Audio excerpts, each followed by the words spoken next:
Whatever the occasion, effortless elegance is right this way. Because Hilton brings you new ways to stay courtesy of the Nomad London. And it doesn't stop at award-winning dining in a space draped in velvet and illuminated by vintage chandeliers. No, this day goes beyond with unparalleled personalized service and attentive hospitality. Oh, and did we mention the Nomad London can be booked using your Hilton Honors points at Hilton.com? Hilton, for the stay. The First Lady of New York Radio, Joan Hamburg, entertaining and informative. Talk Radio 77 WABC. Welcome, everyone, to the Joan Hamburg Show. It's a Sunday, and that means when the clock says 2 o'clock, we're on with all of you, and you can always get our podcasts. You can find us on Facebook. We're here. And happy Passover, happy Easter to all of you. I hope these are joyous holidays and that all your wishes come through. That really makes a big difference. Well, my family came in from California, Paris, to New York to celebrate the holidays with us. So as a surprise today, I've got my daughter-in-law, Christina Kirk, who's a gifted actress. I've got my granddaughter, Stella Louise Kirk Hamburg, and she's gifted at so many things. And I've got John Hamburg, my son, and they're all here, and they're all very shy about using the microphone, and son John has a little laryngitis, so go close to the radio. Close. Not John. And Kevin, our engineer, can make John sound great, so he's going to fix him up.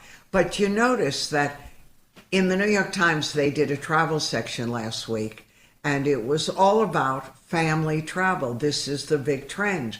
People take their kids and go everywhere. And in fact, my friend Lynn Scher, whom you may know from all her years as a television journalist, Lynn brought her granddaughter, and they went to Africa, and where Lynn had gone years ago and came back to share the experience with her granddaughter, and it was quite fabulous. And then John, Christina, and Stella went to Paris, and they went with another couple. So I thought it would be interesting to hear what happened. How was that? Because you had not traveled with that kind of family travel before. No, we hadn't. We hadn't taken Stella out of the country. She's been, back and forth from New York to LA dozens of times, and to Hawaii and other places, but never international. And so, we tried to make it work so she would, get a taste for that kind of travel and be excited about it moving forward. And you went with another family, very close friends of yours. Is that something you would recommend for a first-time outing? That was great because we went with our very close friends who have 2 kids. One is Stella's age and one a couple of years older, and they're all very close. And it was great because we could, the kids could kind of hang out, right. And the grown-ups could hang out. We could hang out, all 7 of us. So it was, yes, I would recommend it completely. And there were no problems. When you do a trip like that, how important is planning? I think planning, the way we did it was very important. I mean, we worked, you recommended a woman who has a tour company, a woman named Rachel Kaplan, who has a tour company in Paris. I met her in Paris, 10 years ago or something? A little bit longer, I think. Yeah. And she was great. If you Google Rachel Kaplan Paris, her company will come up. And I worked with her, the mom from the other family, Abby. She and I kind of worked on the whole thing. Christina, my wife, had no idea what we were doing. It was all a surprise, and she kind of liked it that way.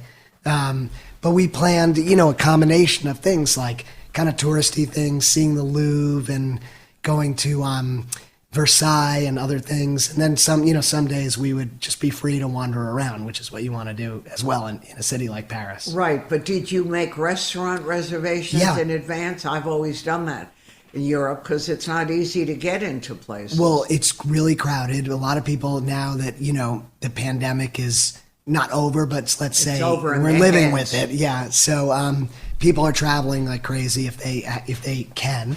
and so we made restaurant reservations every night because we were 7. Sometimes we made lunch reservations, but we had, we one great thing was we had some guides on these tours. That was good. So a guide on the tour of the Louvre the Louvre Museum, you can take 3 months to look at the whole thing, and we tried to squeeze it in a couple hours, So, so the guide was great and showed us, kind of what they consider the most important works of art in the museum. And we had another guide when we went to Versailles, which was amazing. So, yeah, those kind of things were great to plan in advance. Yeah, and the reason that I liked Rachel, and it was so long ago, I felt worried about recommending her, but we took our young producer who had never been anywhere, let alone Europe, and she only wanted to see the Mona Lisa, and we only had a few hours, and the Louvre was closing. So this young woman said, leave it up to me. And next thing you know, she's beckoning us. She found a garbage man who was dumping the garbage from the Louvre. The end of the day was closed or closing. And he signaled for us to follow him, sneaked in the back with all the garbage. And there we were, all by our lonesomes, looking at the Mona Lisa. And you showed me a picture of Stella. Yeah. And even though she was trying to get up front to see it, there was so many people there. It's crazy. I mean, it's so packed to see that one. There's amazing works of art that everybody walks by on their way to the Mona Lisa, because that's the work of art everybody knows. But Stella, who's 11, somehow managed to find her way to the front, of the rope line to look at the Mona Lisa, but then got stuck. She couldn't get out. So how did she get out? So the Louvre guide opened up the rope, and Stella kind of scantered past the Mona Lisa and back to the group. Yeah, and were the kids impressed with the Mona Lisa? Probably the most famous painting in the world. I think they thought it was pretty cool the way her eyes follow you everywhere. Yeah, that was a highlight. I would think kids would be a little unnerved by that, but they weren't. They seem to like it. She seems like a pretty friendly woman, the Mona Lisa. So I think they liked it. Yeah, boy, there are a lot of families traveling like you guys. A lot, yeah. Lots of families, lots of parents with young kids, different ages from everywhere. I mean, you could tell they were from other European countries or from Asia. A lot of Americans. So, what would you tell people to do if they were planning this trip? Is Paris a good beginning for kids this age? Well, that's why we chose Paris. We were thinking of going to Japan, which is amazing. You took us there. We've been there a couple times, but Paris, I think, is a great kind of introduction to international travel for kids because it's so fun to walk around. The food is incredible. Every street corner has the most amazing baguettes and croissants and chocolate croissants and cookies, macarons. I don't love that kind of stuff, but Stella certainly enjoyed it. And Stella developed a taste for beef cheeks. That was new to me. Beef cheek, which is like a beef bourguignon kind of thing. You mean it's like a stew? Yeah, it's like a braised meat. She got really into that. I can't believe she would eat that once she read the title. Well, yeah, she was into it. But she was in Europe. Yeah, but also every place you can get steak frite, French fries, and all that kind of stuff. Wish we had that right now. That's delish. I thought we were going to go to lunch after this. Yeah, we are. All right. I'm not sure it was steak frite. I was thinking more of a grilled cheese. Okay. However, steak frite sounds really good. Yeah. And I like that. So family travel, if you're organized, could be the way to go. Yeah, I think the fun thing to do is to plan a bunch of stuff and then combination of planning and then just days where you sort of pick a neighborhood and maybe you have one destination you want to go to, but you can wander around and sort of be flexible. That combination worked really well for us. But again, if you're going with a bigger group or even 4 people or 3, whatever your family is, 5, having those reservations in advance just took the stress out because you knew you had a place to eat. You're not trying to wait online forever and that kind of thing. No, I think that really it really makes a difference. And no matter when you go, there are so many tourists everywhere. I know. So what would you say would be the highlight of your trip? The highlight of the trip, gosh, there's so many. I mean, maybe this dinner we had at a place called, well, I can't speak French, but Relais l'Entrecôte, Entrecôte, the meat. And it's there's a few of them in Paris and I think one in London. And the only thing they serve there's no menu. So you wait online for about an hour. You meet people online all waiting for the same thing. You go in, no menu. You just get salad. And the only thing you have to wonder about is how well you want your steak cooked. Right. The only dish they have is steak and French fries. That sounds good to me. In a sauce, this magical sauce. We asked them the recipe, but she refused to give it up. And no dessert? Yeah, dessert. You can choose dessert. But my favorite. That was amazing. Part of it is that you wait online, so once you get in, you feel so excited because you've sort of made it through the gauntlet. And it's really warm and inviting and boisterous. And then every time you sit down at a menu, you have so many choices to make, but it's kind of fun not to have to think about anything other than rare or medium rare or well done. But I'm curious, how does your daughter like her meat? I would say medium. Yeah, because you trained her, you and Christina. Well, yeah, you and Dad always ate your steaks well too overcooked. I know, we're the old school. That was from my grandfather, though. You also always order chicken well done, which I find very strange. But I'm not, maybe we shouldn't.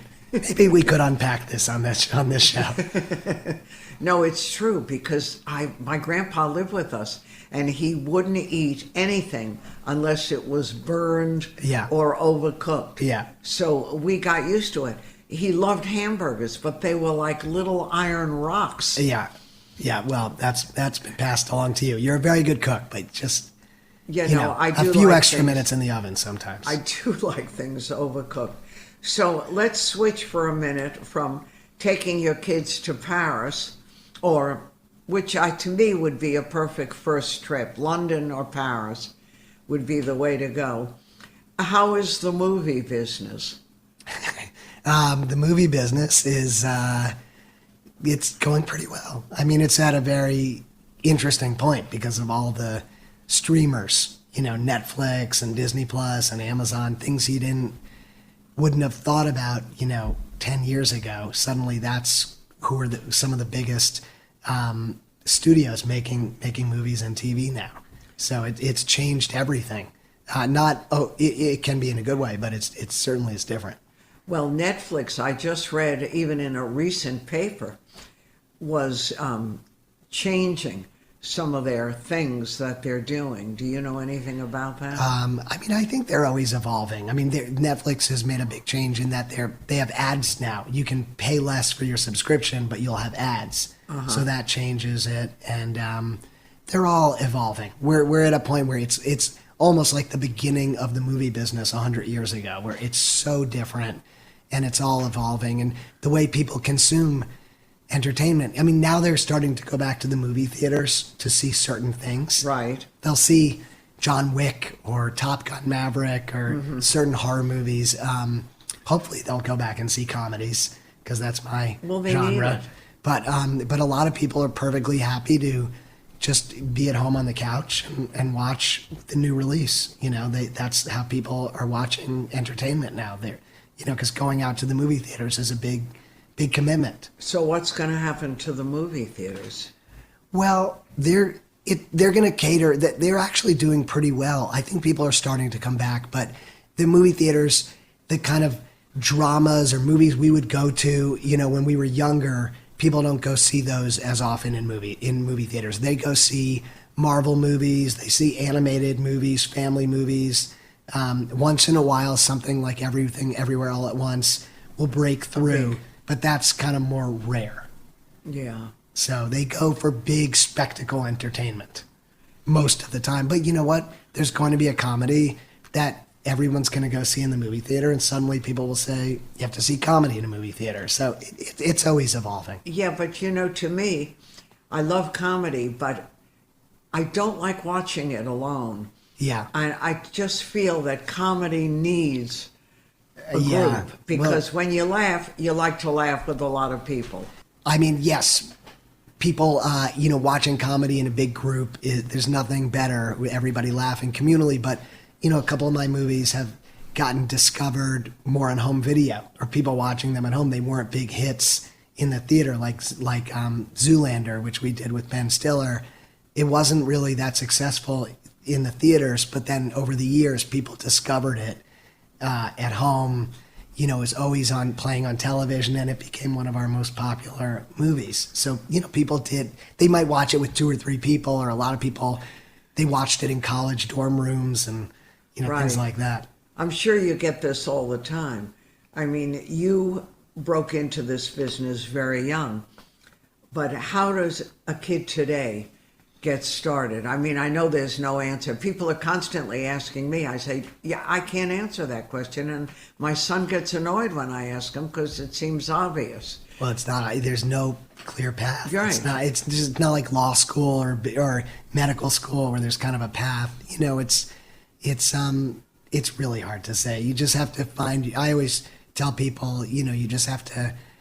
Obviously, you have to work really hard. You have to find your voice, and stick to it, and make as many connections as possible. And kind of one thing can lead to the next, and things like that. So, yeah, I wish there was an easy answer, but there's just not. But there's not.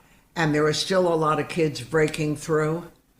Well, there's always a need for fresh voices, and I think there's opportunities for a lot more voices to be heard from, and so it is an exciting time in that regard.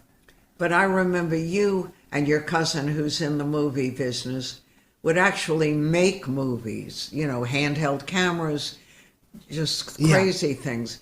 But you would, rather than constantly wait to see if you're going to be discovered, you discovered yourselves by doing that, and it made a big difference. Yeah, and that's what a lot of people do now.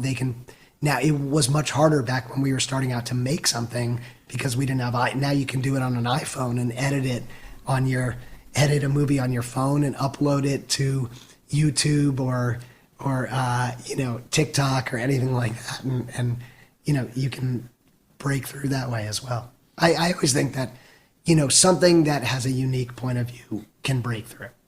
Right, if it's strong and it can stand on its own. Yeah. Very encouraging, good advice. Thank you, Johnny. What are you working on now? I'm working on my beef cheek recipe. I have to make it for Stella. That's my main. Wait, what is the recipe? My beef bourguignon.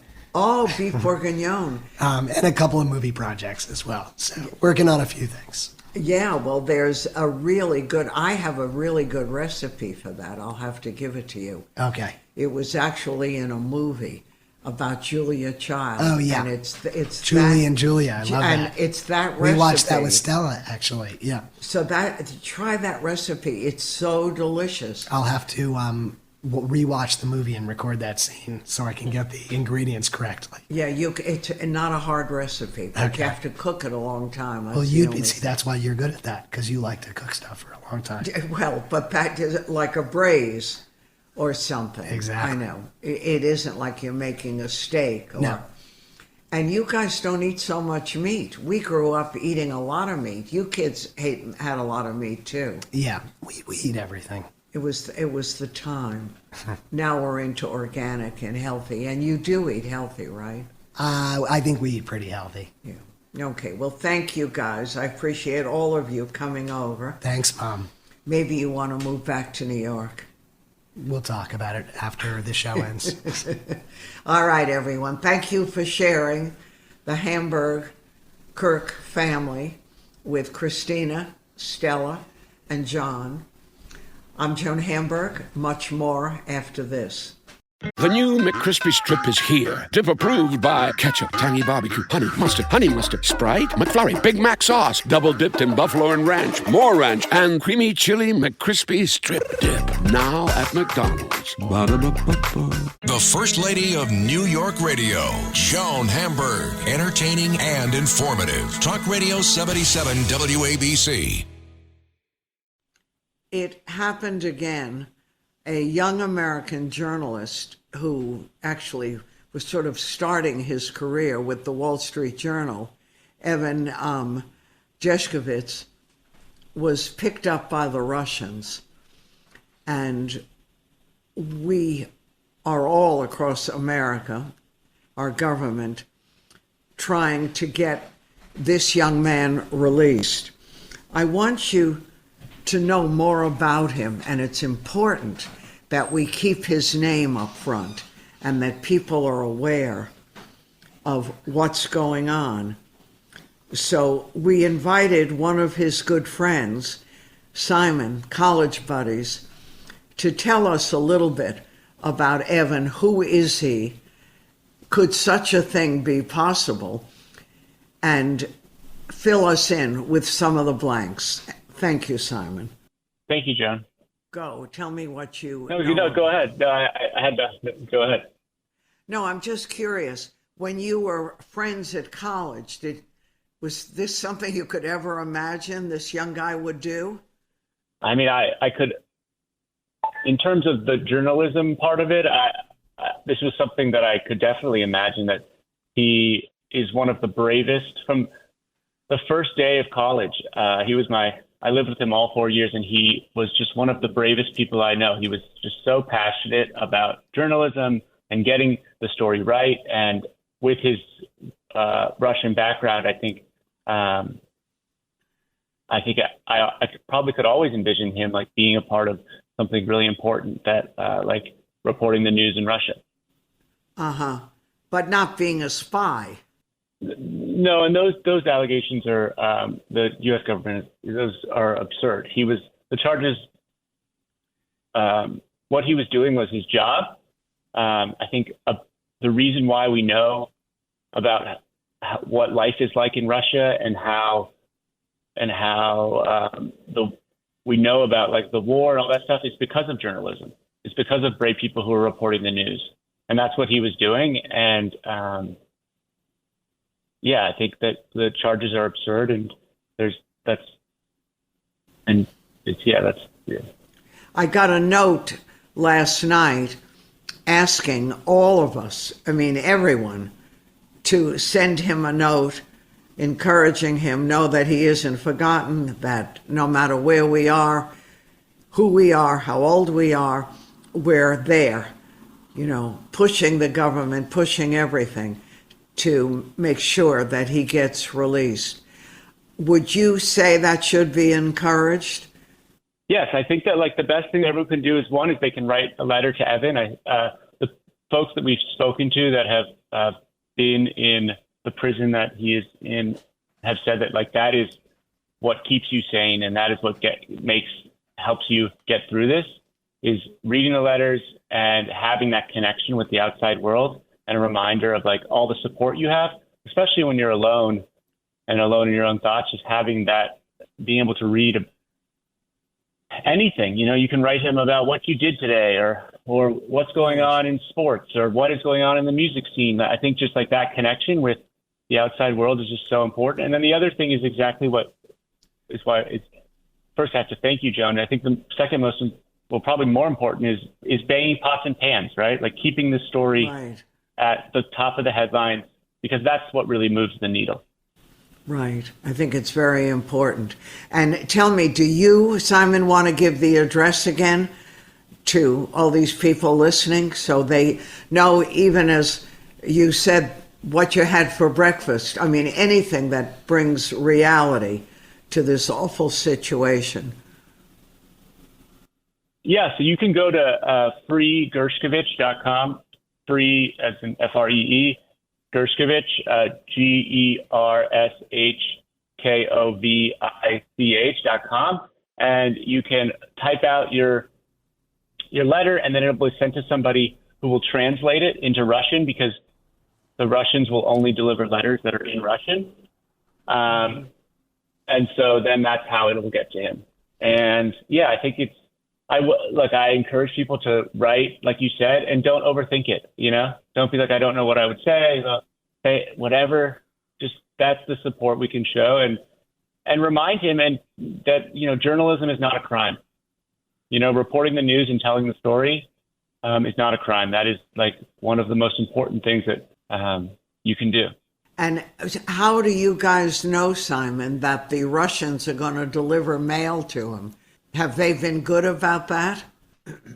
I think we don't have a lot of information on that, but I believe just based on like precedent and what we know from previous situations is that messages are delivered. I appreciate your taking the time. We'll be in touch and follow up on this story. And thank you to you and to Evan. And I'm Joan Hamburg, and you're listening to WABC. And take a minute and send off an email, a note, a letter, or something, and make sure that you also send copies to the government. Okay, everyone, we'll talk a little bit more right after this. Get into your body's vitals with the Vitals app on Apple Watch. I wanna get into my body and let my skin do the talking. I wanna feel like I'm myself again. The Vitals app tracks key overnight metrics so you can spot changes in your health before you feel them. The Vitals app on Apple Watch. iPhone XS or later required. The Vitals app is for wellness purposes only and not for medical use. I wanna get into my body. The First Lady of New York Radio, Joan Hamburg, entertaining and informative. Talk Radio 77 WABC. Thank you all for sharing the Joan Hamburg Show with me. I appreciate your taking the time, and I wish you the happiest of holidays. Happy Passover, happy Easter. May all good things come to each and every one of you. I'm Joan Hamburg, and you're listening to WABC Radio.